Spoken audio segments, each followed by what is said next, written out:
আবারও চালু হবে মালয়েশিয়ার শ্রমবাজার, থাকবে না সিন্ডিকেট, নিয়োগ প্রক্রিয়া হবে স্বচ্ছ। প্রধানমন্ত্রী তারেক রহমানের মালয়েশিয়া সফরকে ঘিরে তৈরি হয়েছে এমন প্রত্যাশা।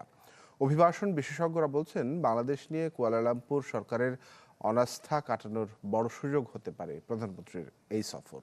আসসালামু আলাইকুম সুপ্রিয় মালয়েশিয়া প্রবাসীগামী বাংলাদেশি ভাইয়েরা, কেমন আছেন সবাই? আশা করছি সকলেই ভালো আছেন।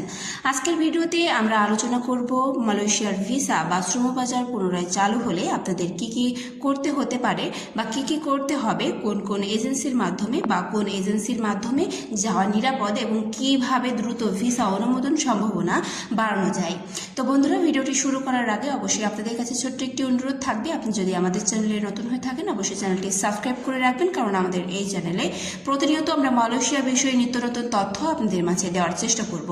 তো বন্ধুরা, চলুন কথা না বাড়িয়ে ভিডিওটি শুরু করা যাক। প্রথমে সুখবর দিয়ে শুরু করছি। সম্প্রতি বাংলাদেশ ও মালয়েশিয়ার মধ্যে একাধিক উচ্চ পর্যায়ের বৈঠক অনুষ্ঠিত হয়েছে।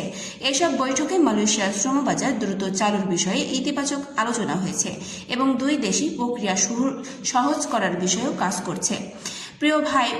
প্রিয় ভাইরা, মালয়েশিয়ার ভিসা চালু হলে সবচেয়ে গুরুত্বপূর্ণ বিষয় হবে সঠিক মাধ্যমে আবেদন করা।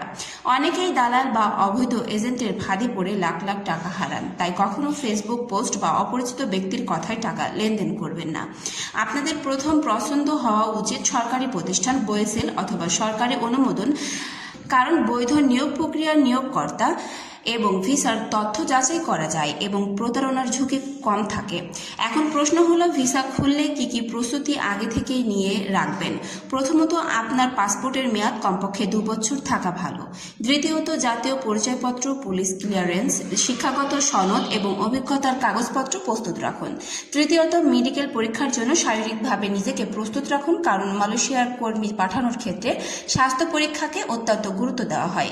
কর্মী মালয়েশিয়ার পৌঁছানোর পর নির্ধারিত স্বাস্থ্য পরীক্ষা সম্পূর্ণ করতে হয়। অনেকেই জানতে চান কোন কাজের চাহিদা বেশি থাকে। সাধারণত ম্যানুফ্যাকচারিং, কনস্ট্রাকশন, প্ল্যান্টেশন, সার্ভিস এবং কিছু টেকনিক্যাল সেক্টরে বিদেশি কর্মীর চাহিদা থাকে। তবে কোন সেক্টরে কতটা কোটা থাকবে তা মালয়েশিয়ার নিয়োগকর্তা ও সরকারি অনুমোদনের উপর নির্ভর করে। এখন আসি দ্রুত ভিসা অনুমোদনের বিষয়ে। সত্য কথা হলো, কোনো ব্যক্তি বা এজেন্সি শতভাগ গ্যারান্টি দিয়ে দ্রুত ভিসা করিয়ে দিতে পারে না। ভিসা অনুমোদন নির্ভর করে মালয়েশিয়ার নিয়োগকর্তার কোটা, ভিডিআর অনুমোদন, মেডিকেল রিপোর্ট এবং ইমিগ্রেশন যাচাইয়ের উপর।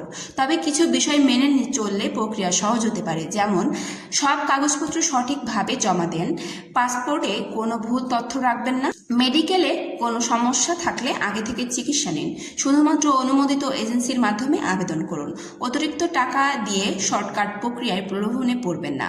প্রিয় দর্শক, মনে রাখবেন, মালয়েশিয়ার ওয়ার্ক ভিসা ক্ষেত্রে নিয়োগকর্তার প্রথমে কর্মীর জন্য অনুমোদন ও ভিডিআর সংগ্রহ করে, এরপর নির্ধারিত প্রক্রিয়ার ভিসা ইস্যু হয়। তাই আগে টাকা পরে ভিসা ধরনের প্রতারণা থেকে দূরে থাকুন।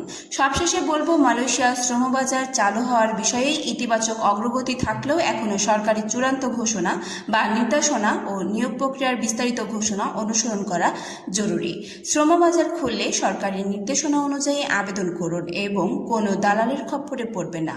ভিডিওটি ভালো লাগলে অবশ্যই লাইক, কমেন্ট ও শেয়ার করতে ভুলবেন না। নতুন প্রবাস সংবাদ সবার আগে পেতে অবশ্যই আমাদের চ্যানেলটি সাবস্ক্রাইব করে পাশে থাকা বেল আইকনটি অন করে রাখুন, যাতে প্রতিনিয়ত আমাদের ভিডিওটি আপনাদের কাছে পৌঁছে যায়। তো বন্ধুরা, আজকের ভিডিওটি এখানে শেষ করছি। দেখা হচ্ছে পরবর্তী কোনো আপডেটে। ততক্ষণ পর্যন্ত সকলে ভালো থাকবেন, সুস্থ থাকবেন।